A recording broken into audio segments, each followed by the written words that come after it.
জ্ঞান, অল্প করে নয়, বেশি করে, জিদনি, বেশি বেশি, অনেক বেশি, এর কোনো সীমা হয় না। বেশিটা কত এর কোনো ব্যাপার নাই। মহান রব্বুল আলামিন আল্লাহ রাসূল সাল্লাল্লাহু আলাইহি সাল্লামকে যেহেতু বলছেন, হে নবী বলো, চাও, এর ব্যাখ্যা করতে গিয়ে ইবনে হাজার আসকালানী রহমতুল্লাহ আলাইহি ফাতহুল বারি শরহে বুখারী তথা বুখারী শরীফের যে নোট আরবি ভাষায় তার 130 নম্বর টিকায় তিনি লিখেছেন, তার ব্যাখ্যা করতে গিয়ে পৃষ্ঠাতে তিনি বলছেন যে আল্লাহ রব্বুল আলামিন রাসূল পাক সাল্লাল্লাহু আলাইহি সাল্লামকে যে চাইতে বলছেন, হে নবী তুমি চাও, এই চাইতে বলাটাই এটা প্রমাণ করে যে সমস্ত ইবাদত অপেক্ষা এই ইলমের মর্যাদাটা অনেক বেশি। তিনি বলতে চাইছেন যে ইলমের মর্যাদাটা অনেক বেশি। যদি বেশি না হতো তাহলে আল্লাহ রব্বুল আলামিন নিজের হাবিবকে এই ইলম চাইতে বলতেন না। ইলম চাইতে বলছেন, তার মানেই হলো যে এর মর্যাদাটা অতি বেশি। এবার আপনাদের ভেঙে কিছু বুঝাই, ইলমের মর্যাদাটা অতি বেশি কেন? আপনি দেখুন, এই পৃথিবীতে আল্লাহ রব্বুল আলামিন আমাদের সৃষ্টি করেছেন, মূল একটাই উদ্দেশ্য কি? ইবাদত করা। যত রকমের ইবাদত আল্লাহ পাক আমাদের প্রতি জরুরি করেছেন, আমাদের প্রতি দিয়েছেন, এই সমস্ত ইবাদতকে যদি আপনি দেখতে যান, এই সমস্ত ইবাদত দেখবেন যতক্ষণ পর্যন্ত তার কাছে ইলম আছে এই সমস্ত ইবাদত সঠিক হবে, আর ইলম নাই কোনো ইবাদতই আপনি সঠিকভাবে পূর্ণ করতে পারেন না। ব্যাখ্যা দেখেন, আপনি নামাজ নেন, নামাজ পড়তে যাবেন, কি করবেন? প্রথমে নিয়ত করবেন। বলবেন হুজুর নিয়ত কিভাবে করব? শিখতে হবে আগে। নিয়ত করার পরে আল্লাহু আকবার বলবেন, হাত বাঁধবেন, হাত বাঁধার পরে কি করবেন? বলে সানা পড়তে হবে। সানা কি সেটা শিখবেন। তারপরে সূরা পাঠ করতে হবে। কিভাবে উঠবেন বসবেন, এক কথায় নামাজ আরম্ভ থেকে নিয়ে নামাজ শেষ হওয়া পর্যন্ত প্রত্যেকটা জায়গাতে অনেক অনেক কিছু শিক্ষার বিষয় আছে। এটা তো শুধু নিয়মটাই, তার মধ্যে কোনটা করলে নামাজ হবে, কোনটা করলে নামাজ হবে না, এক কথায় এই সমস্ত জিনিস নামাজ সংক্রান্ত জানার নামটাই হচ্ছে ইলম। এই ইলম না থাকলে নামাজ পরিপূর্ণ হবে না। হবে? আপনাকে একটাই জিনিস বলি, অন্যদিকে যেদিকে যান, এই নামাজ পড়তে এসেছেন, ধরুন নামাজ পড়তে গিয়ে আপনি সূরা ফাতিহাটাই পাঠ করবেন। এই সূরা ফাতিহা পাঠ করতে গিয়ে আপনাকে লাগবে কি? কেরাত। যদি আপনার কেরাত ঠিক না থাকে আপনার নামাজ শুদ্ধ হবে না। শিখতে হবে আপনাকে। কিভাবে শিখবেন? একটা উদাহরণ আপনাকে দিই। কোনো ব্যক্তি যদি বলে কালবুন, হলক থেকে বললাম, এর মানে হচ্ছে দিল, আর কেউ যদি বলে কালবুন, এর মানে হচ্ছে কুকুর। এবার মনে করেন যেখানে দিলের কথা আসে ওই জায়গায় পরিবর্তন হয়ে গিয়ে যদি কুকুরের অর্থ চলে আসে, নামাজ হবে? তার মানে কি? শিখতে হবে। কোনটা শিখতে হবে? এই ইলম শিখতে হবে। এরই নাম হচ্ছে কি? ইলম। যতক্ষণ পর্যন্ত আপনি শুদ্ধভাবে পবিত্র কোরআন উচ্চারণ করে আদায় করে না পাঠ করতে পারবেন ততক্ষণ পর্যন্ত আপনার নামাজ শুদ্ধ হবে না। বুঝা গেল, এই নামাজ যদি শুদ্ধ করতে হবে, শুদ্ধ করতে হলে আপনাকে ইলম শিখা লাগবে। ইলম ছাড়া উপায় নাই। ওই মতোই আপনি রোজা রাখেন, এই একটি বছরের মধ্যে এক মাস রোজা রাখি আমরা। এই রোজা রাখতে গিয়ে সকালে সেহরি খাবো কোন টাইমে জানতে হবে। সেহরি খাওয়ার পরে কি কি করলে রোজা ভঙ্গ হবে আর কি কি করলে রোজা ভঙ্গ হবে না, এই বিষয়ে জানা আপনার জন্য ফরজ। জানতেই হবে, এটা ফরজ করে দেওয়া হয়েছে। যদি আপনি না জানেন তাহলে আপনার রোজা সম্পূর্ণ হবে না। এক তো না জানার গুনাহ আপনার হবেই, আর যদি ভুল করে যদি সেই রকম কোনো মশলা আপনি এইরকম করে দিলেন যেটাতে আপনার রোজা ভঙ্গ হয়ে যাবে, তাহলে আপনার ওই ডবল গুনাহ হবে। একটা তো না জানার কারণে গুনাহ হলো, আর আবার ত্রুটি করলেন। অনেক লোকে জানে ভুলের জন্য হয়েছে। আরে ভুলের জন্য হয়েছে, আলিম গুনাহ করলে একটা গুনাহ হবে, আর যদি পাবলিক গুনাহ করে না ডবল গুনাহ হবে। উল্টা মানুষ কিন্তু উল্টা মানুষের মাথায় আছে বাস্তব হযরত। মানুষ কিন্তু উল্টা বোঝে যে না যা না জেনে করেছে, ওর একটা ভুল উই যেই না করলো ওর ভুল কেন হবে। কিন্তু না, যে ব্যক্তি জানে অজান্তে কাজ করলো ওর ডবল গুনাহ, আর যে ব্যক্তি জেনে শুনে করলো ওর একটা গুনাহ। জানলেন কি কারণ? কি জানলো না তার জন্য একটা গুনাহ, আর যে ব্যক্তি জানলো ওর জন্য জানার গুনাহটা তার হলো না। এবার যেটা ইয়ে হলো সেই গুনাহটা হলো, যেটা গুনাহটা করলো ওই গুনাহটা হলো। এই হিসাবেই তো ব্রাদার, আপনার প্রতি ফরজ করা হয়েছে কি রোজা। এই রোজা যখন ফরজ হলো, রোজা সংক্রান্ত মসলা মাসাইল জানা আপনার প্রতি ফরজ। বুঝা গেল যতক্ষণ পর্যন্ত এই ইলম আপনার কাছে না থাকবে আপনি রোজা সম্পূর্ণ করতে পারেন না সঠিকভাবে। ওই মতোই করে যাকাত আদায় করবেন। এই যাকাত আদায় করতে গিয়েও আপনাকে লাগবে যাকাত কত টাকায় কত বের করব, কখন যাকাতটা ফরজ হবে, কোন সম্পদে যাকাত লাগবে, কোন সম্পদে যাকাত লাগবে না, বিভিন্ন মসলা মাসাইল আছে। যখন আপনি সম্পদশালী হবেন আপনার প্রতি যাকাত ফরজ হবে, ওই সময় যাকাত সংক্রান্ত জ্ঞান অর্জন করা, এই ইলম অর্জন করা আপনার প্রতি ফরজ হয়ে যাবে। এই রকমই যত জিনিস আছে আমাদের শরীয়তের উপরে, যা কিছু আমাদের প্রতি অনিবার্য করেছেন, সমস্ত জিনিসকে সঠিকভাবে আদায় করতে গেলে বুঝা গেল ইলম প্রয়োজন। তাহলে একটা জিনিস এখানে বুঝলাম কি, এটাই বুঝা গেল নামাজ ইলম ছাড়া অপূর্ণ, রোজা ইলম ছাড়া অপূর্ণ, হজ ইলম ছাড়া অপূর্ণ, যাকাত ইলম ছাড়া অপূর্ণ। কারণ হয়ে গেল কি যে নামাজ আদায় করতে গেলে তার মুখাপেক্ষী ইলমের মুখাপেক্ষী হলো, রোজা ইলমের মুখাপেক্ষী হলো, হজ ইলমের মুখাপেক্ষী হলো, যাকাত ইলমের মুখাপেক্ষী হলো। আর যে জিনিস যার মুখাপেক্ষী হবে ওই জিনিসটি সবচাইতে উত্তম হবে। এখন বলতে পারি যে নামাজ চাইতে ইলমের মর্যাদা বেশি, হজ চাইতে ইলমের মর্যাদা বেশি, যাকাত চাইতে ইলমের মর্যাদা বেশি। এই করে যত ইবাদত আছে এই সমস্ত ইবাদত অপেক্ষা ইলম অর্জন করা সবচাইতে উত্তম কাজ। ইসলাম এখানে আপনাকে দেখতে হবে, শুধু আমি যুক্তি দিয়ে বুঝিয়ে দিলাম এই জিনিসটাই নয়। এখন যদি আপনাকে বলি যে এই মেটারটা যে আলোচনা হলো এর মধ্যে আপনি যা বুঝতে পারলেন যে ইলম ছাড়া আপনার নামাজ অপূর্ণ, ইলম ছাড়া হজ অপূর্ণ, ইলম ছাড়া যাকাত অপূর্ণ, এই কথাটি এই জন্যই, এই অপূর্ণর কারণেই এই ইলম অর্জন করা সবচাইতে উত্তম। এই হাদিস রয়েছে তালাবুল ইলমি আফদালু ইনদাল্লাহ মিনাস সালাত ওয়াস সিয়াম ওয়াল হজ ওয়াল জিহাদ ফি সাবিলিল্লাহ। তথা ইলম অর্জন করা, নামাজ রোজা হজ এমন কি আল্লাহ পাকের রাস্তাতে জিহাদ করা অপেক্ষা উত্তম। ব্রাদার, এই ইলমটাকে আমরা খুব সহজ মনে করে নিয়েছি, যার কোনো মর্যাদা আমাদের নিকট নাই। কিন্তু বাস্তব ইলম ছাড়া, জ্ঞান ছাড়া আপনি কিচ্ছুই করতে পারবেন না। জ্ঞান আছে আপনার মধ্যে মনুষ্যত্ব আছে, জ্ঞান আছে আপনি একজন মানুষ, জ্ঞান আছে আপনি একজন বিবেকবান, জ্ঞান আছে আপনি একজন সম্মানশীল। জ্ঞান নাই আপনার কিচ্ছুই না। দেখবেন রাস্তাঘাটে ঘুরছে আছে না, দেখবেন গরু জ্ঞান নাই, বড় জিহ্বা ঘুরায়, ঘুরিয়ে তার মধ্যে সব কিছুকে খেয়ে নেয়। কোনটাতে জিহ্বা কাটবে, কোনটা তার খাবার, কোনটা খাবার নয় কিছু বুঝতে পারে না।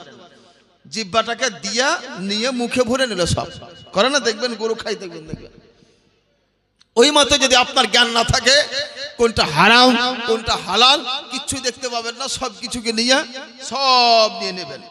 তাহলে তার সাথে আর আপনার সাথে কি পার্থক্য থাকলো? সব তো একই। এই জন্য বাবাজি ইলম জরুরি, ইলম ছাড়া কোনো উপায় নাই। এই জন্যই হযরত আব্দুল্লাহ ইবনে আব্বাস রাদিয়াল্লাহু তাআলা আনহু বলেন, আল ইলমু হায়াতুল ইসলাম ওয়া ইমাদুদ্দিন। ইলম হচ্ছে ইসলামের জীবন এবং ধর্মের স্তম্ভ। দুটো কথা বলেছে দেখেন, ইলম হচ্ছে কি হায়াতুল ইসলাম, ইসলামের জীবন। ইলম আছে ইসলামের জীবন আছে, ইলম নাই ইসলাম খুঁজে পাবেন না। ওই কথাটাকেই আমি বলেছিলাম যে মাদ্রাসা আছে ইসলাম আছে, মাদ্রাসা নাই ইসলাম খুঁজে পাবেন না। দেখুন কিভাবে, কি নাম ভাই? মাশাআল্লাহ, শাহজাহান সাহেব 500 টাকা দিয়েছেন। আল্লাহ পাক এই দান গ্রহণ করুন, যে আশা উদ্দেশ্যে দিয়েছেন নেক আশা সফল করুন, আমিন সুম্মা আমিন।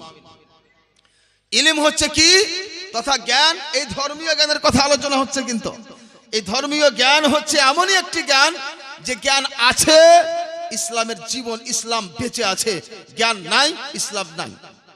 উদাহরণস্বরূপ দেখুন, আজকে আমি এই আব্দুল আজিজ, বডি আমার কথা বলছে, ভিতরে আমার আত্মা আছে, তাই তো কথা বলছি, হাত নড়াতে পারছি, চোখ দিয়ে দেখতে পারছি, পা হাত চালাতে পারছি, আমি হাদিস ও কোরআনের আলোচনা করতে পারছি, এক কথায় আমার পুরো বডিটাই চলছে। কিন্তু আমার মধ্য থেকে যদি জীবনটা বের করে নেওয়া হয় আমি কথা বলতে পারবো না। আজকে দেখুন এই স্ট্যান্ড, এই স্ট্যান্ডের ভিতরে কিছু দিয়ে তৈরি করা আছে, এখানে মাইক্রোফোনটা রাখা আছে। এই মাইক্রোফোনটা যদি এমনি রাখতাম থাকতো না, এর জন্য স্ট্যান্ড প্রয়োজন।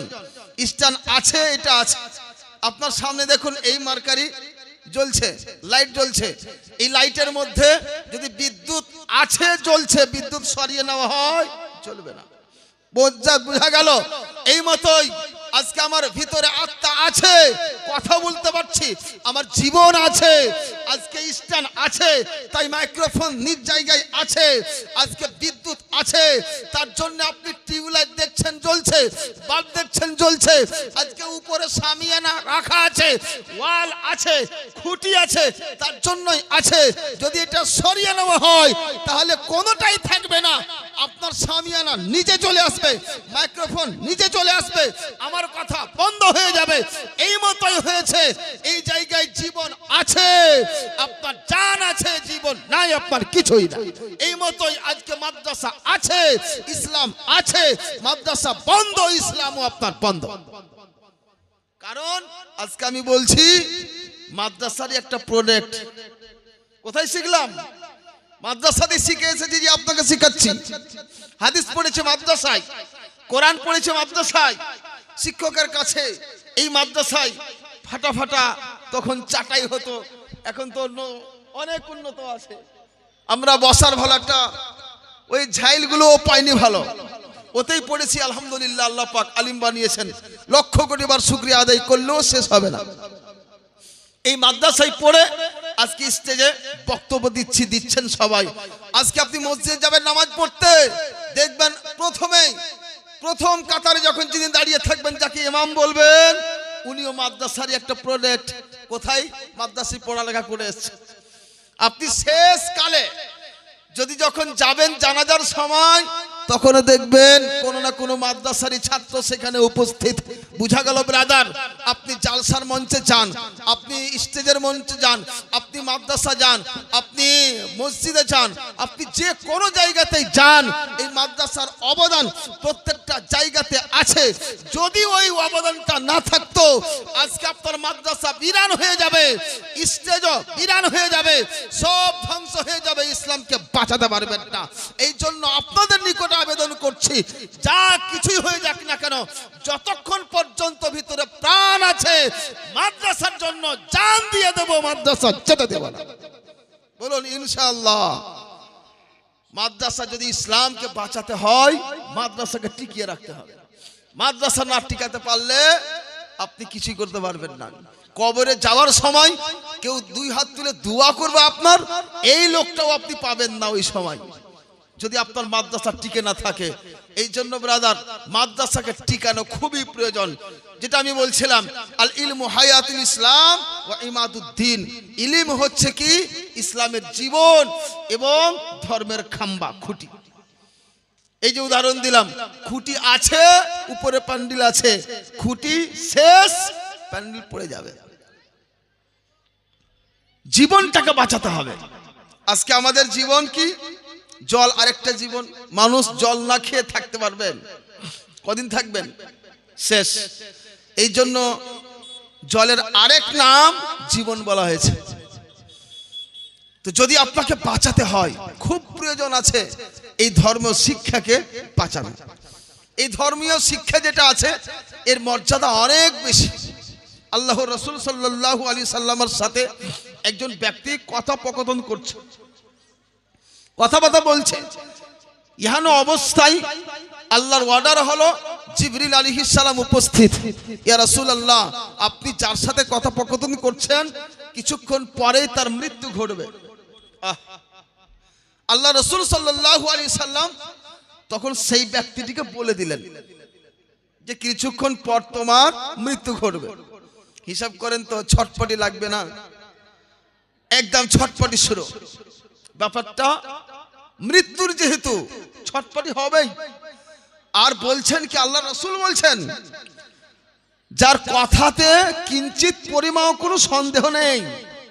আজকাল কিছু লোক আছে যে আল্লাহ রাসূলের কথাতে হয়তো সন্দেহ করে নিচ্ছে, কিন্তু সেই সময় সাহাবায়ে কেরাম জানতেন।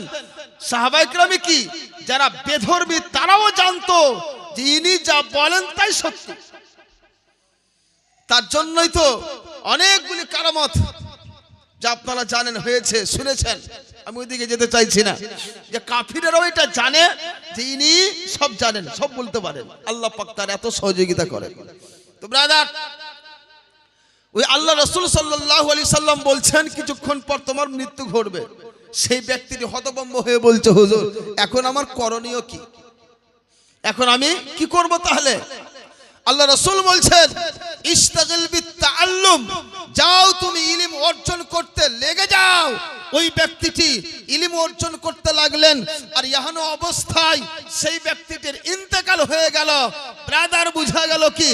এই জন্য এখানে এটা প্রমাণ হয়ে গেল আল্লাহ রব্বুল আলামিনের প্রিয় হাবিব সাল্লাল্লাহু আলাইহি সাল্লাম যে বললেন তুমি ইলম অর্জন করতে লেগে যাও, অন্য কোনো কথা বললেন না, নামাজ পড়ার কথা বললেন না, আর অন্য কোনো দান খয়রাতের কথা বললেন না, তাসবিহ তাহলিলের কথা বললেন না। এখানে প্রমাণিত হচ্ছে এই কথা যে ওই সময় মৃত্যু কালেও যদি তার জন্য কোনো জিনিস এমন উপকারী হতো তাহলে আল্লাহ রাসূল সেই সময় সেই কথাটাকেই বলতেন। আর তিনি বললেন না। এটা প্রমাণ হলো সমস্ত ইবাদত অপেক্ষা ইলম অর্জন করার মর্যাদাটা সবচাইতে বেশি। না হলে তো বলতেন না, বলতেন যাও নামাজ পড়তে লাগো, নামাজ পড়তে পড়তে তোমার মৃত্যু ঘটবে, ভালো হবে। যাও সাজদা অবস্থায় যদি মৃত্যুবরণ করো খুব ভালো হবে, যাও। তা বললেন না। যাও যাও তেলাওয়াত করো, তাও বললেন না। তাসবিহ পাঠ করো, করতে করতে মারা গেল অনেক কিছু হবে, তাও বললেন না। কি নাম বাবুজি? মাশাআল্লাহ, গিয়াসউদ্দিন সাহেব 500 টাকা দিয়েছেন। আল্লাহ পাক এই দান গ্রহণ করুন, যে আশা উদ্দেশ্যে দিয়েছেন নেক কাজ সফল করুন, আমিন সুম্মা আমিন।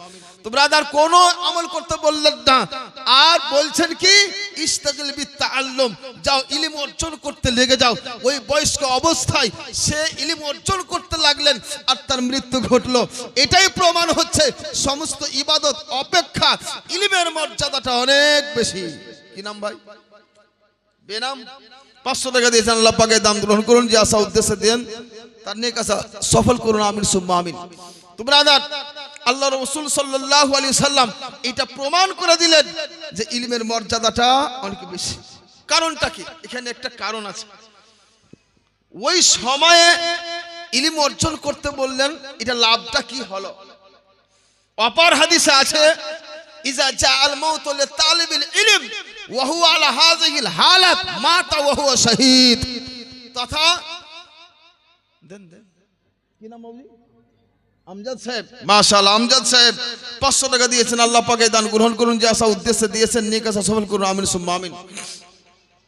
যখন কোন তালবে ইলমের মৃত্যু ঘটে, আর যদি ওই তালবে ইলম অবস্থাতেই থাকে, তাহলে ওই ব্যক্তিটি শহীদের মৃত্যুবরণ করবে। সুবহানাল্লাহ। কি বলছেন? শহীদের মৃত্যুবরণ করবে। মানে তালবে ইলম যারা এই যে ইলম অর্জন করছে, বাড়ি থেকে বেরিয়ে গেছে ইলম অর্জন করার জন্য, যতক্ষণ পর্যন্ত কমপ্লিট না হবে ফিরে যাবে না। তার একটা উদ্দেশ্য আছে, আমি আলিম হব, আমি কারি হব, আমি হাফিজ হব, আমি মৌলভী হব, আমি মুফতি হব, এই একটা আশা উদ্দেশ্য নিয়ে বেরিয়েছে। যতক্ষণ পর্যন্ত সে ফিরে না যাবে ততক্ষণ পর্যন্ত আল্লাহর রাস্তাতেই থাকবে। আর এই রাস্তাতে থাকা অবস্থায় যদি মৃত্যুবরণ করে ওয়া হুয়া শাহীদ, ও শহীদের দরজা পাবে। এই জন্য আল্লাহর রাসূল সেই ব্যক্তিকে বললেন না তুমি তেলাওয়াত করো, বললেন না তাসবিহ পাঠ করো, বললেন না নামাজ পড়ো। যদি নামাজ পড়তেন শুধু নামাজি হতেন, তাসবিহ পাঠ করতেন শুধু তাসবিহ পাঠ করার নেকিটাই পেতেন, ওই জায়গায় তেলাওয়াত করতেন তেলাওয়াতের নেকিটাই পেতেন। কিন্তু এমন একটা কথা আল্লাহর রাসূল তাকে দিয়েছেন, যাও ইলম অর্জন করতে লাগো।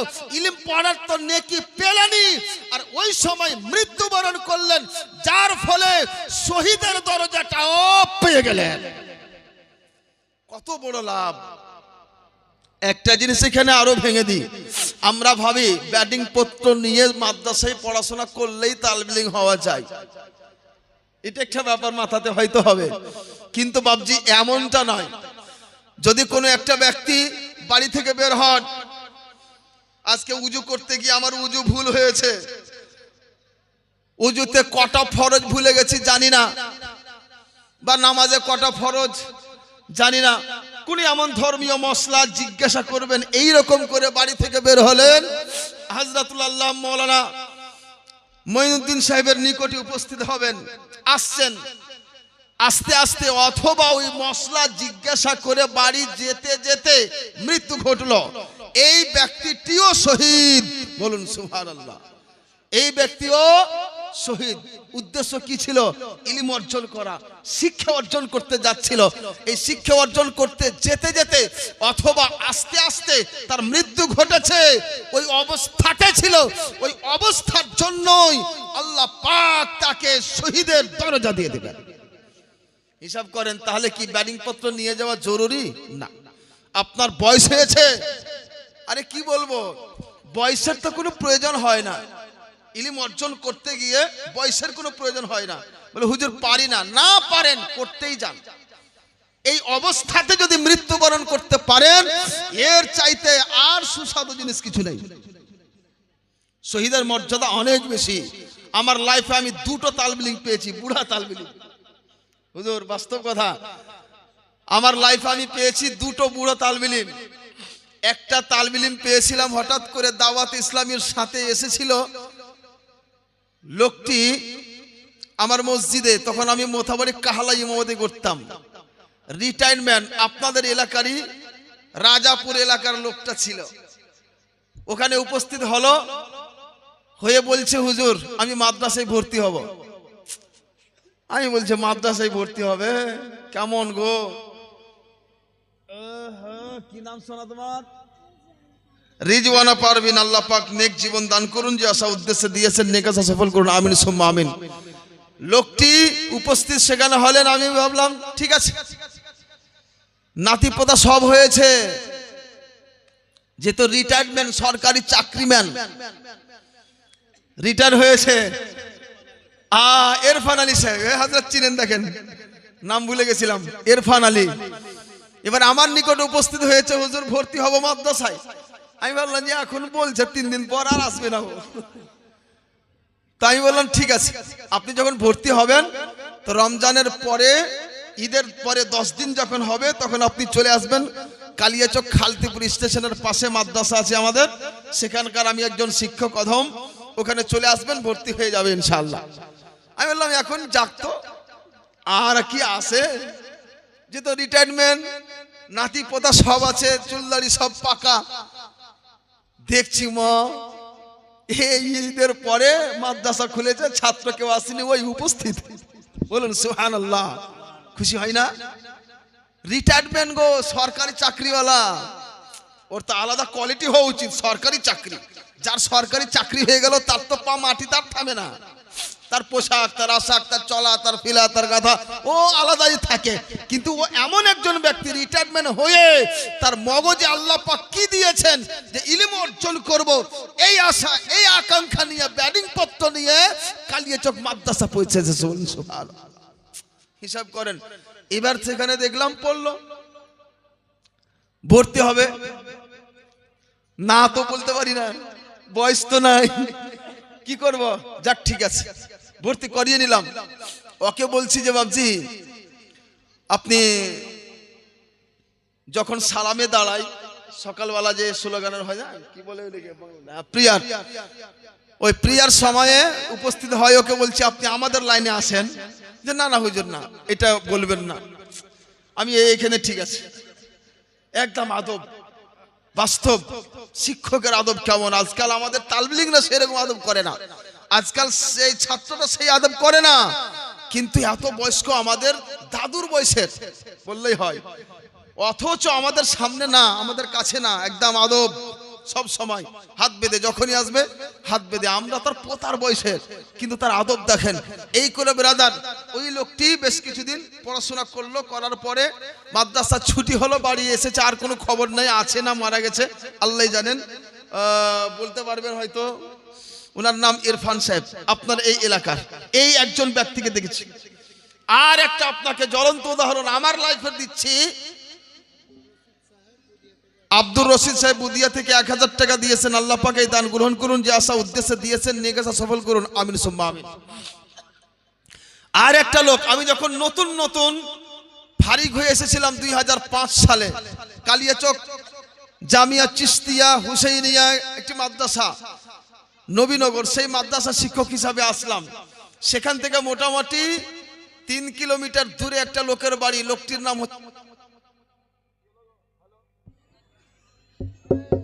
লোকটির নাম হচ্ছে লিয়াকাত আলী, তার বাড়ি হচ্ছে কালিয়াচক কাঁঠাল বাড়ি, ওইদিকে যার বাড়ি আছে চিনতে পারবেন হয়তো, হ্যাঁ কাঁঠাল বাড়ি।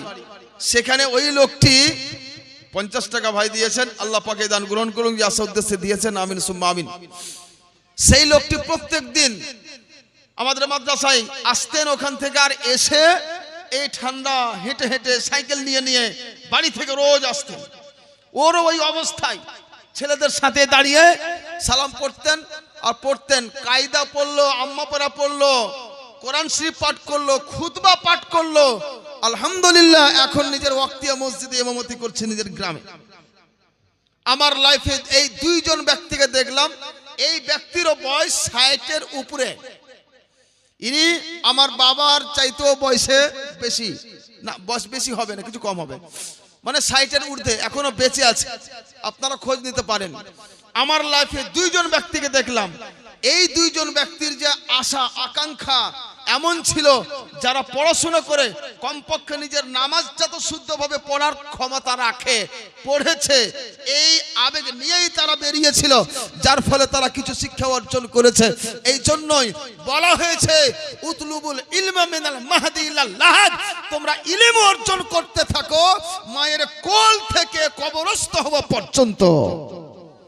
কোনো টাইম আছে? কোনো টাইম নাই। ভাববেন বয়স হয়েছে, না, বরঞ্চ বয়স্ক হয়ে যাওয়ার পরে ইলম অর্জন করতে লাগেন। ওই অবস্থাতে যদি আপনার মৃত্যু ঘটে, আল্লাহ পাক আপনাকে শহীদের দরজাতে সমুন্নত করে দেবে। তো ব্রাদার, আজকে আমরা ভাবি পারবো না, না কখনোই নয়, এগিয়ে যেতে হবে। মৃত্যু যার শেষ ভালো তার সব ভালো, যার শেষ ভালো নাই কিছুই ভালো নাই। সারা জীবন, গতকালকেই একটা হাদিস পড়াচ্ছিলাম, ইবনে মাজাহ শরীফ, কি নাম বেটি, মঞ্জুরা খাতুন 100 টাকা দিয়েছে, আল্লাহ পাকে দান গ্রহণ করুন, আমিন সুম্মা আমিন। ইবনে মাজাহ শরীফ হযরত মুকদ্দমা, প্রথমে তো মুকদ্দমায় আছে, ওই মুকদ্দমাটা পড়াচ্ছিলাম, ওর মধ্যে যা দেখলাম যে এমন হবে কিছু লোক যারা সারা জীবন জান্নাতের আমল করবে, জান্নাতের আমল করতে করতে করতে জান্নাত থেকে 1 হাত দূরত্ব থাকবে, এত দূর পর্যন্ত পৌঁছে যাবে, হঠাৎ করে তার কিসমত এগিয়ে আসবে, যার ফলে আবার জাহান্নামের আমল শুরু করে দেবে, আর জাহান্নামের আমল শুরু করে শেষ পর্যন্ত ওই ব্যক্তি জাহান্নামী হয়ে যাবে। আবার কিছু লোক এমন হবে যে তারা জাহান্নামের আমল করবে সারা জীবন, কিন্তু শেষকালে দেখা যাবে সবকিছু ত্যাগ করে দিয়ে জান্নাতি আমল করতে লাগবে, আর জান্নাতি আমল করতে করতে ওই ব্যক্তিটি শেষকালে জান্নাতি হয়ে যাবে, যদিও জাহান্নামের আমল আগে করছিল। তাহলে কি যার শেষ ভালো তার সব ভালো, যার শেষ ভালো না তার কিছুই ভালো না। এই জন্য ব্রাদার, কাউকে দেখে কিছু হাসাহাসি, কাউকে দেখে কিছু ঠাট্টা মজা করতে দেয়, কে কখন কি হয় জানি না। অনেক বুজুর্গানের দিনে এমন হয়েছেন, যারা কেউ ডাকাত ছিলেন, কেউ মদখোর ছিলেন, এরকম কিছু কিছু ছিল, ওই রকম ব্যক্তিদেরকে আল্লাহ পাক এমন করে হিদায়াত দিয়েছেন যে নিজের ওলিদের লিস্টে রেখেছেন এবং উন্নত শ্রেষ্ঠ ওলিদের মধ্যে তাকে করে দিয়েছেন। এমন হয়েছে ইবাদত করলে সব পাওয়া যায়, নিজের কৃতকর্মকে সামনে রেখে লজ্জিত লাঞ্ছিত হয়ে যদি আপনি কাটতে পারেন আল্লাহ পাকের কাছে, আল্লাহ পাক দয়ালু, আল্লাহ পাক আপনার তওবা গ্রহণ করবেন ইনশাআল্লাহ, আল্লাহ পাক আপনাকে ক্ষমা করে দেবেন। ব্রাদার, আল্লাহুম্মা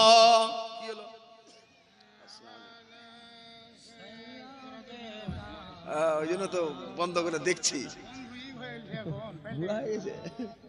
ছোলা ছিল মাওলানা মুহাম্মদ কে দিলে গো? 100 টাকা এবং একটা পবিত্র কোরআন দিয়েছেন কেউ? হ্যাঁ, বাবা মায়ের নামে আপনি দিলেন নাকি? আচ্ছা, আরো 50 টাকা এবং একটি কোরআনে পাক দান করেছেন, আল্লাহ পাকে দান গ্রহণ করুন। যে আশা উদ্দেশ্যে দিয়েছেন নিকাশে সফল করুন। মাতা পিতার নামে দিয়েছেন, আল্লাহ পাক তাদের মাতা পিতার সমস্ত গুনাহ খাতা মোচন করে জান্নাতুল ফিরদৌসে উচ্চ স্থান দান করুন। সকলে বলুন আল্লাহুম্মা আমিন। তো ব্রাদার, যেটা আমি বলছিলাম যে ইলমটাই হচ্ছে আসল, এই ইলমের মর্যাদা আল্লাহ পাক অনেক দিয়েছেন, যার জন্য আল্লাহ রাসূলকে বলছেন, হে রাসূল তুমি বলো রব্বে জিদনি ইলমা, হে আমার প্রতিপালক আমাকে বেশি বেশি করে জ্ঞান দাও, বেশি বেশি ইলম দাও। ইলম না থাকলে মানুষ কিছুই নয়। হযরত আব্দুল্লাহ বিন মুবারক রাদিয়াল্লাহু তাআলা আনহু, যিনি হযরত ইমামে আযম আবু হানিফা রাদিয়াল্লাহু তাআলা আনহুর ছাত্র, তাকে জিজ্ঞাসা করা হচ্ছে মানে নাস, বাস্তবে মানুষ কে? কোশ্চেনটা শুনবেন ভালো করে। জিজ্ঞাসা করা হচ্ছে হুজুর বাস্তবে মানুষ কে? তার উত্তরে তিনি বললেন আল উলামা, আলিম হচ্ছেন বাস্তবে মানুষ। হিসাব করেন বাস্তবে মানুষ। আমি নিজে নিজে ভাবি এই কথাটা উনি বললেন কেমন করে, আমরা তো প্রমাণ পাই না।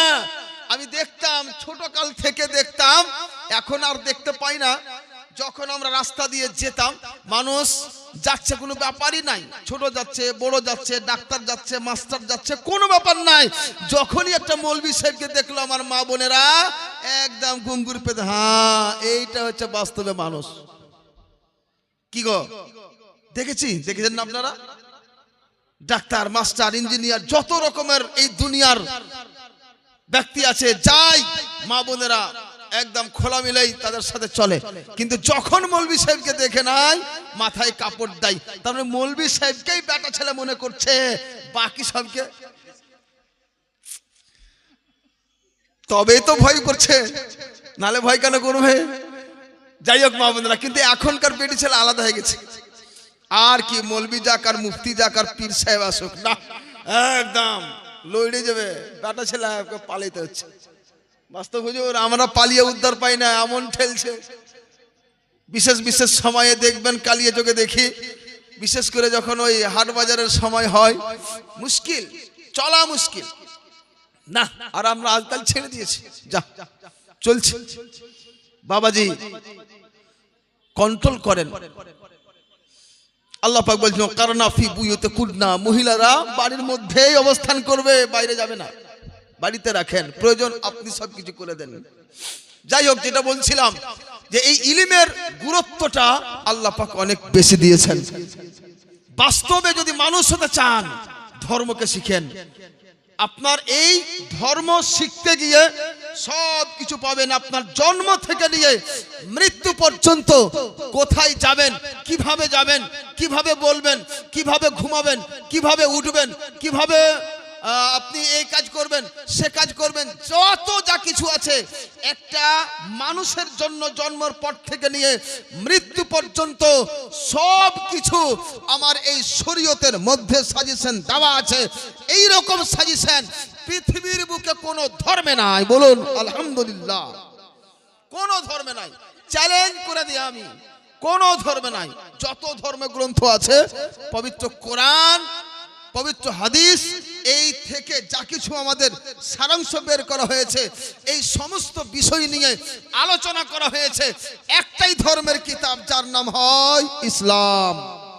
এই পবিত্র ইসলামকে বাঁচাতে হলে এই পবিত্র মাদ্রাসাকে বাঁচিয়ে রাখতে হবে।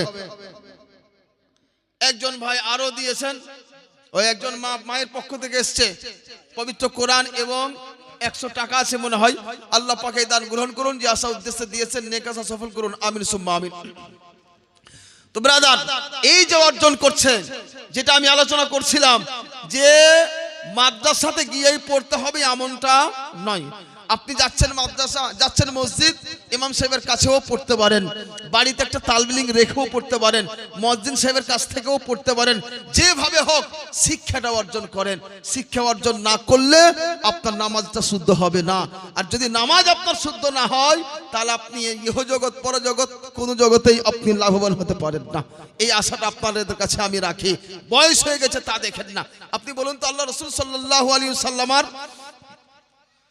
যখন নবুয়ত প্রকাশ করলেন, ওই সময় অনেক সাহাবী ছিলেন যাদের বয়স, আল্লাহ রসুল যাদের বয়সগুলি বেশি ছিল। রাসূল চাইতে বয়স বেশি বলতে কেমন লাগছে, এটাও ঠিক নয়, এতটাই আমরা আদব করি। তো রাসূল সাল্লাল্লাহু আলাইহি সাল্লামের বয়স অল্প ছিল। ওই সময় বয়স্ক সাহাবা ইকরামকেও আল্লাহ রসুল সাল্লাল্লাহু আলাইহি সাল্লাম শিক্ষা দিয়েছেন। তারা তো সেই রকম বলেননি, বয়স্ক হয়েই শিক্ষা অর্জন করেছেন এবং যা অসুবিধা হয়েছে বলেছেন। যেমন হযরত আবু হুরায়রা রাদিয়াল্লাহু তাআলা আনহু বলছেন, ইয়া রাসূলুল্লাহ ইন্নী আসমাউ মিনকা হাদিসান কাসীরান ফাআনসা। হে আল্লাহর রাসূল, আমি আপনার কাছ থেকে হাদিসগুলি অনেক শ্রবণ করি কিন্তু ভুলে যাই। সুবহানাল্লাহ, কিন্তু কি করে ভুলে যাই। আল্লাহ রাসূল বলছেন, এই তোমার চাদরটা এ করো। চাদরটাকে প্রশস্ত করলেন, করার পরে আল্লাহ রাসূল উঠিয়ে কিছু এমনি দিয়ে দিলেন। তারপরে বলছেন, জুমহু যাও, এ তুমি সামটিয়ে নাও।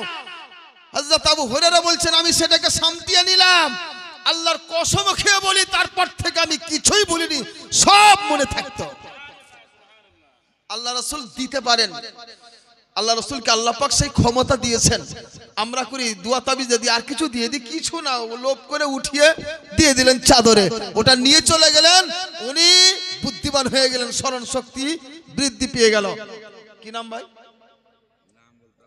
যাক, 501 টাকা আল্লাহ দিয়েছেন। আল্লাহ পাকে দান গ্রহণ করুন, যে আশা উদ্দেশ্যে দিয়েছেন নেক আশা সফল করুন, আমিন সুম্মা আমিন। তো ব্রাদার, এই যে একটা জিনিস আমাদের আল্লাহ রসুলের কাছে যেতেন এবং সমস্ত প্রয়োজনীয়তা সেখানে উপস্থাপন করতেন, আর আল্লাহ রসুল সব কিছুরই সেখানে সমাধান করে দিতেন। একজন সাহাবী রসুলের চোখ বেরিয়ে এসছে, ডাক্তারের কাছে যান না, কবিরাজের কাছে যান না, এসে আল্লাহ রসুলের দরবারে উপস্থিত হয়ে চোখটা যখন দিলেন, আল্লাহ রসুল ওই চোখটাকে এখানে লিখে রেখে দিয়ে থুতু মোবারক লাগিয়ে দিলেন, সঙ্গে সঙ্গে ভালো হয়ে গেল, মনে হচ্ছে কখনো কিছুই ছিল না। সুবহানাল্লাহ, আল্লাহ পাক সব কিছু দিয়েছিলেন আমাদের নবীকে। এই নবীকে মানতে কিছু লোক উল্টাপাল্টা করছে, ওই ক্ষমতাকে অস্বীকার করছে। ওই দলে কখনো চলে যেন না, দূরেই থাকিয়েন। যাই হোক ব্রাদার, তো এই ইলম অর্জন করতে হবে, জানতে হবে আল্লাহ সম্পর্কে কি জ্ঞান, রসুল সম্পর্কে কি ঈমান আকীদা রাখবো, পীর ওলি সম্পর্কে কি ঈমান আকীদা রাখবো। এইগুলো যদি না জানেন তাহলে তো বিপদ, জানতে হবে। যাই হোক ব্রাদার, এবার আপনাকে নিয়ে আসি একটু আরো আগে। এই যে আমরা এই কাজগুলি করছি, মাদ্রাসা করছি, মাদ্রাসাতে তালবিলিংকে জাগির খাওয়াতে হচ্ছে, হয় না? জাগিরই তো চলছে, হস্টেল এখন হয়নি। হস্টেল করতে হবে, উদ্যোগ রাখেন, কোমর বাঁধেন, এতটা জায়গা করে নিয়েছেন আলহামদুলিল্লাহ। বিল্ডিং তো হবে, এইবার হস্টেলের দরকার আছে, কারণ ছেলেরা বড় হচ্ছে, ফিতনা ফাসাদের যুগ, খুব প্রয়োজন। এই করতে গেলে আপনাদেরকে সময় দিতে হবে। এই যে কাজগুলি করব, এই কাজগুলি করে আমরা লাভ পাবো কি না, নেকি আছে কি না, একদম নেকি হবে। হযরত বলছিলেন নিজের বক্তব্যের মধ্যে, আমি ওইটাকে একটু আরো পূর্ণতা দেওয়ার জন্য আরো একটু বলে দিই আপনাদের জানার জন্য, সেই সময় আপনারা সবাই ছিলেন না। কি হযরত আল্লাহ রাসূল সাল্লাল্লাহু আলাইহি সাল্লামের পবিত্র দরবারে দুই ব্যক্তির আলোচনা হলো। দুই ব্যক্তির আলোচনা হতে গিয়ে আল্লাহ রাসূল সাল্লাল্লাহু আলাইহি সাল্লাম বলছেন, ইজা ইজতামাল আলিম ওয়াল আবিদ আলা সিরাত, যখন পুলসেরাতের ধারে আলিম এবং ইবাদতকারী জমায়েত হবে, এক জায়গায় হবে, ওই ইবাদতকারীকে বলা হবে উদখুলিল জান্নাহ ওয়া তানআম বিইবাদাতিকা, যাও জান্নাতে প্রবেশ করো এবং জান্নাতের সুস্বাদু খাবার সব ভোগ করো, নিয়ামত ভোগ করো। ওই ব্যক্তি জান্নাতে চলে যাবে। কে? ইবাদতকারী, যার মধ্যে ইলম ছিল না। এতটা ইলম ছিল যে ইবাদত ভালো করে করতে পারত, বড় নামাজি ছিলেন, বড় হাজি ছিলেন, বা এরকম যারা ইসরা আলিম ব্যতীত যত লোক ইবাদত করে আবেদ, এইরকম একজন ব্যক্তিকে বলা হবে যাও জান্নাতে প্রবেশ করো, তারা জান্নাত চলে যাবে। আর আলিমের দিনকে বলা হবে কিফ হোনা, এখানে দাঁড়াও। ওই আলিমের দিনকে বলবেন এখানে দাঁড়াও। আর কি ওই সময় তখন ওই আলিমকে বলা হবে ওয়াসফা লিমান আহবাবতা, তাকে বলা হবে তুমি যাকে পছন্দ করো তার জন্য সুপারিশ করো। যাকে পছন্দ করো, ওয়াসফা লিমান আহবাবতা, যাকে তুমি চাও তার সুপারিশ করো। ওই আলিম ওই সুপারিশ সেখানে করবেন। আর কি করবেন?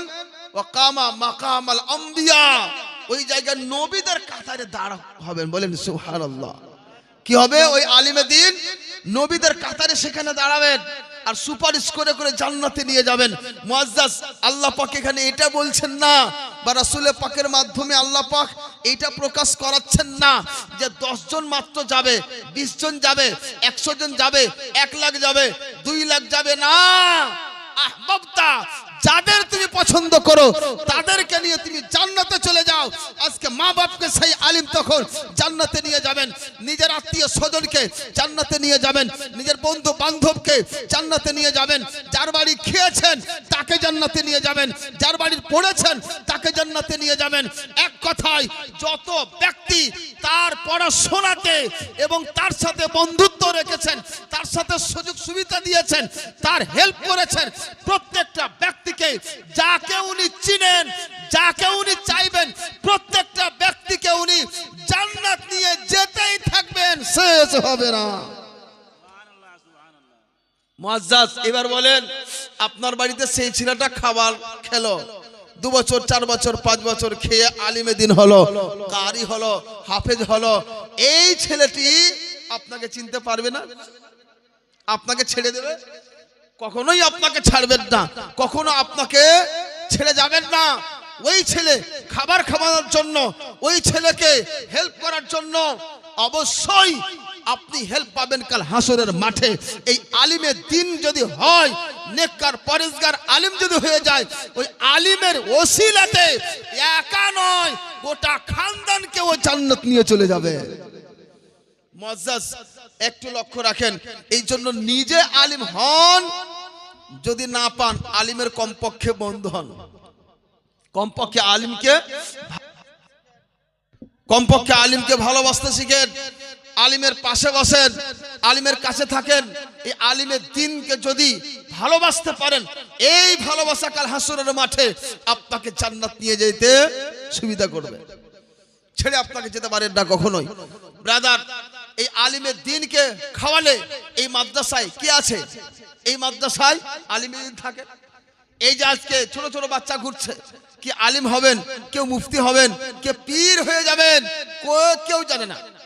আমরা শিক্ষক হয়েও জানি না যে কে কি কখন হবে। আমরা আজকে এখানে এসেছি, আমাদের শিক্ষকরাও জানতেন না কে আলিম হবে, কে ছেড়ে দিবে, কে কি হবে না। যার নসিবে আল্লাহ পাক রেখেছেন ইলম, ও অবশ্যই আলিম হবে। আল্লাহ না চাইলে কেউ আলিম হতে পারে না। মান ইউরিদুল্লাহু খাইরান ইয়াফাক্কিহু ফিদ্দীন, বুখারী শরীফের হাদিস, আল্লাহর রাসূল সাল্লাল্লাহু আলাইহি সাল্লাম বলেছেন যে আল্লাহ পাক যার সম্পর্কে কল্যাণ চান ওকেই আলিমে দিন বানান। বুঝা গেল যার কল্যাণ চান না তাকে আলিমে দিন করেন না। এটা নিজের পক্ষ থেকে নয়, আল্লাহ রব্বুল আলামিনের দয়া, অশেষ করুণা যে আল্লাহ পাক চেয়েছেন বলে আলিমে দিন হয়েছেন, না হলে আলিম হওয়া যায় না। আল্লাহ রব্বুল আলামিনের অশেষ করুণা, কল্যাণ চান বলেই হয়। এই জন্য ব্রাদার, এই মাদ্রাসাকে সবসময় লক্ষ্য রাখেন, এই হিসাব করেন। আজকে আমরা দেখি এখানে সেখানে দান খয়রাত করি, কিন্তু মাদ্রাসাতে কখনো আমরা করি না, কখনোই করি না। মসজিদে যাই, জুমা জুমা অনেক কিছু দিয়ে দিই, কিন্তু আমি আজ পর্যন্ত কাউকে দেখলাম না যে বাজার থেকে 10টা সাবান কিনে এনে কোনো তালবে লিঙ্কে দিলাম।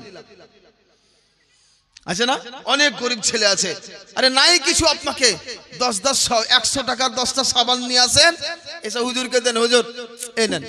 কিছু নাই, আপনার কাছে 20টা টাকা আছে তো এই 20টা টাকা নিয়ে এক প্যাকেট কলম কিনেন, এনে 5টা ছেলেকে ধরিয়ে দেন, নেন, এতে আল্লাহর নাম লিখবে, রাসূলের নাম লিখবে, ইসলামের নাম লিখবে, এক কথায় ভালো ভালো কাজ লিখবে। যতদিন পর্যন্ত ওই কলম নেকির কাজ করতে থাকবে, আপনার আমল নামায় নেকি বৃদ্ধি হতে থাকবে। অল্প পয়সাতে কত ভালো কাজ আছে না? নাই। হয়তো কোন একটা আছেন বাইরে থেকে কাপড়ের ব্যবসা করছেন, দিয়ে দিলেন কিছু।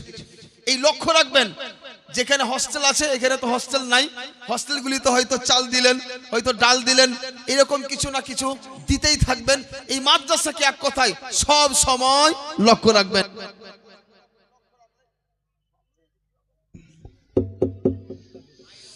আল্লাহুম্মা সাল্লি আলা সাইয়্যিদানা মাওলানা মুহাম্মদ ওয়া আলা আলি সাইয়্যিদিনা ওয়া আলা আলি সাইয়্যিদিনা মাওলানা মুহাম্মদ। মা বোনেরা, আপনারা পিছনে দাঁড়িয়ে না থেকে স্টেজ আগাদিক অনেক খালি আছে, এবং ভাইয়েরাকে বলছি রাত্রি প্রায় 10টা সোয়া 10টা বেজে গেছে, আপনারা এই মুহূর্তে এগিয়ে চলে আসেন। সামনে জায়গা পূরণ থাকলে দেখতেও ভালো লাগবে, বক্তাকে বলতেও ভালো লাগবে, আমরা যে বসে আছি আমরাকেও ভালো লাগবে, সকলকেই ভালো লাগবে। মা বোনেরা এবং ভাইয়েরাকে বাবজিরাকে বলছি বাইরে আপনারা দাঁড়িয়ে না থেকে আপনারা চলে আসেন, এবং আমাদের জীবনের তরুণ বক্তা, মধুর সুরের বক্তা হযরত আল্লামা মাওলানা মতিউর রহমান সাহেবের টাইম হয়ে গেছেন, ওনাকে আনতে চলে গেছে। অতএব আমাদের হযরত আল্লামা মাওলানা আব্দুল আজিজ সাহেবের আর কয়েক মিনিট আছে, তারপরে আপনারা যার অপেক্ষায় বসে আছেন উনি অবশ্যই এই 5 মিনিটের মধ্যে চলে আসছেন। অতএব আপনারা মা বোনেরা ভাইয়েরা মেলাতে না থেকে অবশ্যই আপনারা এই প্যান্ডেলে এসে বসেন, এই ফাঁকা জায়গাগুলোকে পূর্ণ করেন। আসসালামু আলাইকুম। আল্লাহুম্মা সাল্লি আলা সাইয়্যিদিনা মাওলানা মুহাম্মদ ওয়া আলা আলি সাইয়্যিদিনা ওয়া আলা আলি সাইয়্যিদিনা মাওলানা মুহাম্মদ সাল্লাল্লাহু আলাইহি। ও আসছিল তো, আমি তো সারা রাত বলবো।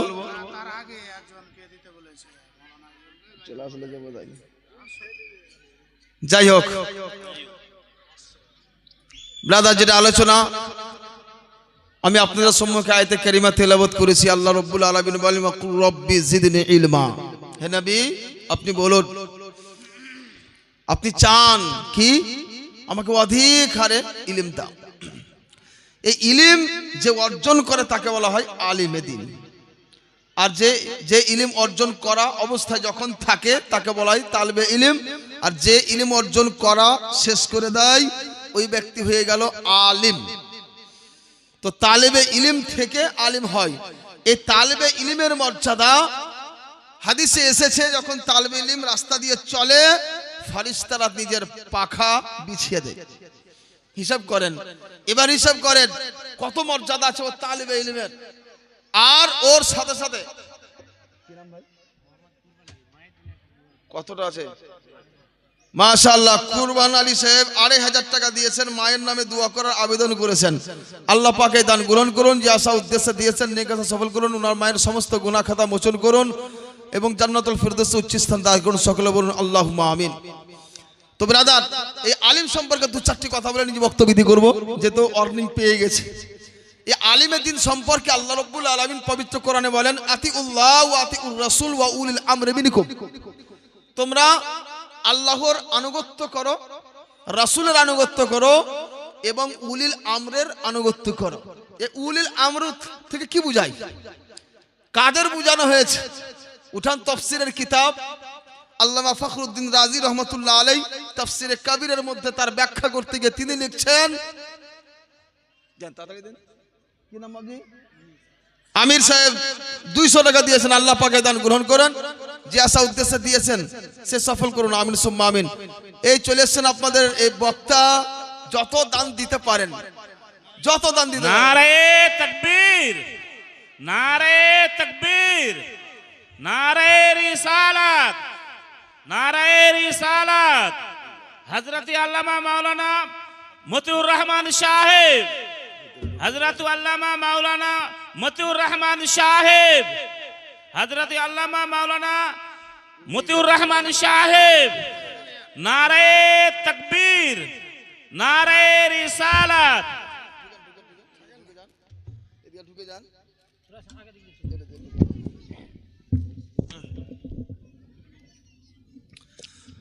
তা আপনারা সকলে জানলেন যে আমাদের বক্তার মঞ্চে এসে গেছেন, অতএব আপনারা মেলাতে ঘোরাফেরা না করে বাইরে প্যান্ডেলের বাইরে দাঁড়িয়ে না থেকে সকলকে বলি, সকলের কাছে আমার অনুরোধ যে আপনারা সামনে এসে বসেন।